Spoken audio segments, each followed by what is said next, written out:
అనే ఈ స్వచ్ఛంద సంస్థ అంటే ఎప్పుడు 9 మంది ఉన్నారు. అంటే కొన్ని సమాజంలో విశాఖపట్నంలో కొన్ని వేల లక్షల మందికి ఎంతో కాలంగా వీళ్ళు సమాజ సేవ అలాగే సెల్ఫ్ హెల్ప్ గ్రూప్గా ఉండి ఉమెన్ పవర్ దీని గురించి చాలా గట్టిగా పోరాడుతున్నారు. అయితే ఈ యొక్క మాదక ద్రవ్యాల వ్యతిరేక అవగాహన ర్యాలీ అనేది పెట్టాలని చెప్పి నిర్ణయించారు. అది రేపు ఆర్లోలో జరుగుతుంది.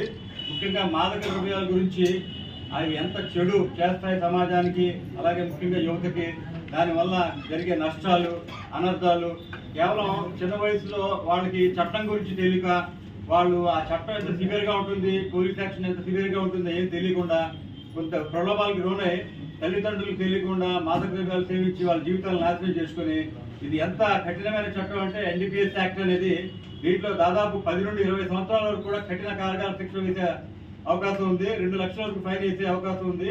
ఒకసారి కనుక ఈ కేసుల్లో ఇరుక్కుంటే కనుక వాళ్ళ జీవితాంతం కూడా కోర్టుల చుట్టూ పోలీసు చుట్టూ తిరిగి వాళ్ళ ఫ్యామిలీలు వాళ్ళు అందరూ కూడా చాలా విధాలుగా నష్టపోయి సమాజంలో కూడా వాళ్ళు వెలివేయబడినట్టు తయారయ్యి చాలా ఎన్నో కష్టాలు ఉంటారు. కాబట్టి అవగాహన అనేది చాలా అవసరం. Prevention is better than cure అనే ఉద్దేశంతో ఈ అవగాహన ర్యాలీని ఈ యొక్క రేపు ఆదివారం విశాఖ మరియా మ్యాక్స్ వాళ్ళ ఆధ్వర్యంలో కట్టడం జరిగింది.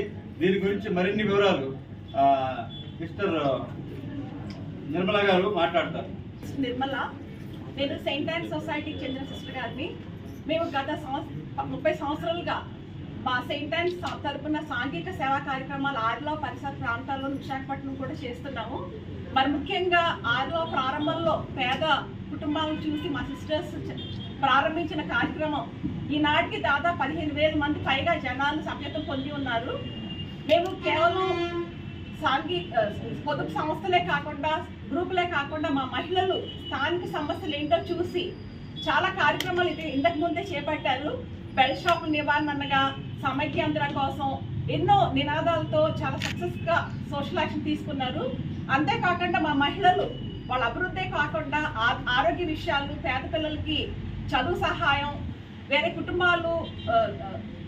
సమస్యలతో బాధపడుతున్న వాళ్ళకి మీడియేషన్, అటువంటి ఎన్నో సాంఘిక కార్యక్రమాలు చేస్తూ ఉన్నారు. గత కొన్ని సంవత్సరాలుగా మా గ్రూప్స్లో మా మహిళలందరూ కూడా సిస్టర్ గారండి, మనం ఈ డ్రగ్స్ చాలా ఎక్కువగా ఉంది, మనం ఈ ప్రభావం మన కుటుంబాలు అనుభవిస్తున్నాము, ఎవరు అమ్ముతున్నారు ఎక్కడ అమ్ముతున్నారో మాకైతే తెలీదు, కానీ మన పిల్లలు బానిస అవుతున్నారు, మేము చూసి ఊరుకోలేకపోతున్నాము, రేపు మనం ఉంటాము కానీ మన సమాజం ఉండదు, మన పిల్లలు నష్టపోతారు, మన యువత ఉండరు, మనం ఏదో చేద్దామని మా మహిళలందరూ కూడా దాదాపు 4,000 యువత కాలేజీకి వెళ్ళట్లేదు,